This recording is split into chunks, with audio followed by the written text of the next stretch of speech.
Every word we say is a magic spell. So spelling, spellcasting, has been specifically used to denigrate ourselves. We are born into this world. Born comes from the English word barren. Today's definition of barren is unfruitful, bleak, and lifeless. Our children, as designated by our language, aren't even ours. Parents are a pair who rents. Our governments, especially our courts, don't treat a parent's right to control and direct the upbringing of their child as a fundamental liberty. We're forced from a young age through many types of indoctrination, and our parents are helping in this process.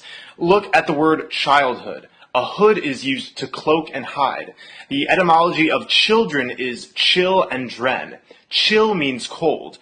Dren is a name meaning a strong and healthy individual. So children are strong individuals who must be chilled, made cold. Stay with me, this will all come together. In Ballantyne's 1948 Law Dictionary, the term human being says sea monster. When we see monster, we get the definition, a human being by birth, but in some part resembling a lower animal. In the Oxford New English Dictionary of 1901, a human is defined as belonging or relative to man, as distinguished from God or superhuman beings. So these definitions are telling us we're monsters, and the word live backwards is evil. Our language is telling us we're born as monsters who are bleak and lifeless to a pair who rents us out to the government and other corporations that indoctrinate us. Our childhood is spent under a cloak, and we're evil when we live. Our sentences are made up of words. The word sisters in Greek mythology were fates or witches who controlled the fates of man. Every word we say directly affects our reality and ultimately our fate. The Egyptian deity Thoth is said to have invented language and writing. The original purpose was to use words for magic. The words write and write are pronounced the same. A rite is a ceremony or ritual. Whenever we're writing with words or speak, we're initiating a ritual. Books contain chapters. A chapter often refers to a sect of a secret society or religious order. To page someone is to summon them. Pages in books made of words are summoning things to enslave or imprison our souls. The word grammar comes from the French word grammaire or grimoire.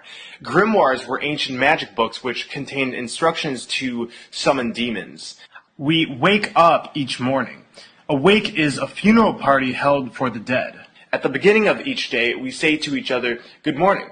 Mourning is what you do when you're sad for the loss of someone or something, by calling it a good morning. It's pretty masochistic if you ask me. We then go to work at our occupation. When we occupy something, it can mean being occupied by a military force, like in war. Many occupations are focused on money and the dog-eat-dog mentality. The dollar bill comes first before the environment or even each other. Therefore, we are committing war against each other during each day we work our occupation. We are the military occupiers. An urn is for the ashes of the dead. For the average 9-to-5 worker, it would have to be one of the weekdays in order to earn a living. I agree. You would have to be in a weekdays to earn a living. During the week, we become weaker and weaker until finally it's the weekend, and we have become weakened.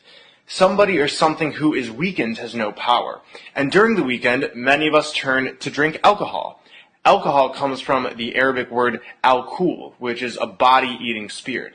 It's also the source of the word ghoul. We drink booze or booze. Booze are synonymous with spirits who scare you, but what can you expect when you're drinking spirits? Alcohol has always been a medium for entities to flow through, and the effects in part demonstrate this.